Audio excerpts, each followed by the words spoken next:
Ladies and gentlemen, a first pre-release has been released for the first minor version of Minecraft Java Edition 1.17. This version brings a whole bunch of bug fixes, but also a few gameplay tweaks. My name is slicedlime, come with me on a guided tour of all the changes in 1.17.1 Pre-Release 1. Let us begin with mobs. A change has been made to axolotl spawning. Blue axolotl, that is the rare variant, can no longer spawn naturally. In Minecraft 1.17 they would spawn with a chance of 1 in every 1200 spawns. Now that chance only applies when you breed them. Let's talk about goats. When you breed 2 non-screaming goats, you now have a rare chance of getting a screaming goat kid. The chance of this happening is the same as the chance for any individual goat being a screaming goat when it spawns, that is 2%. Another change to goats is that status effects on goats now also apply when the goat is performing their special behaviors, their long jumps and their ram attacks. This means that strength and attack power now matter when they ram a target, and jump boost now takes effect when they jump.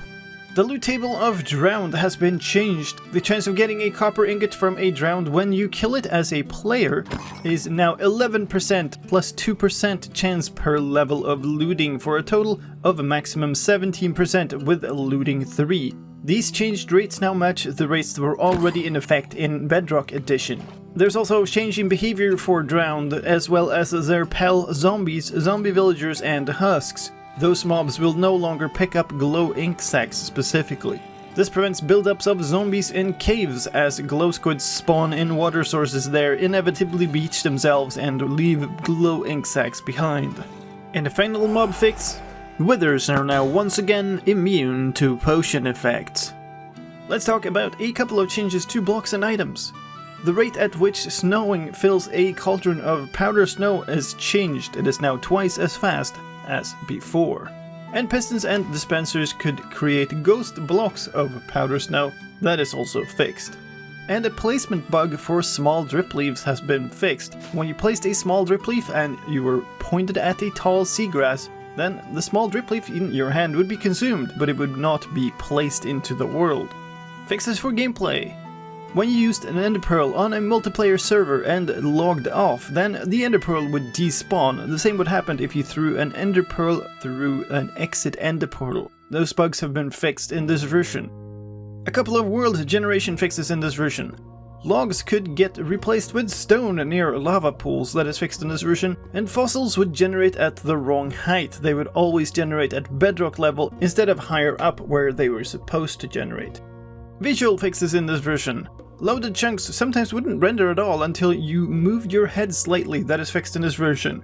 And the sun, moon and clouds would not render if your render distance was below 4, that is also changed.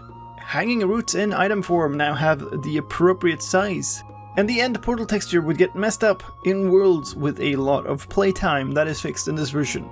Finally, the spyglass model now actually has glass on the eye side of the model, so it's now actually reasonable to think that a player could be looking through it. In addition to this, a number of fixes have been done to the Minecraft font, where some characters would not show up properly.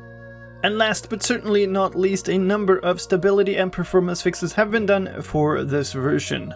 With that said, this is still a testing version and as such its stability is less known. So if you want to play this version, do so on a separate test world or maintain backups of your world. Keep in mind that any world that you open in this version can never be safely downgraded to a previous version again. If you want to play this version but you don't know how to, then click on the link in the iCard right now or in the video description. That'll take you to a tutorial video about how to get and play a Minecraft snapshot. And despite being called a pre-release, this is still technically counted as a snapshot. And those were all the main changes for this version. There are also some technical changes like fixes for commands and entity data. If you're interested in those, then there will be a second video on the channel after this one. So if you're interested in those, then please keep an eye on the channel, it'll be right there.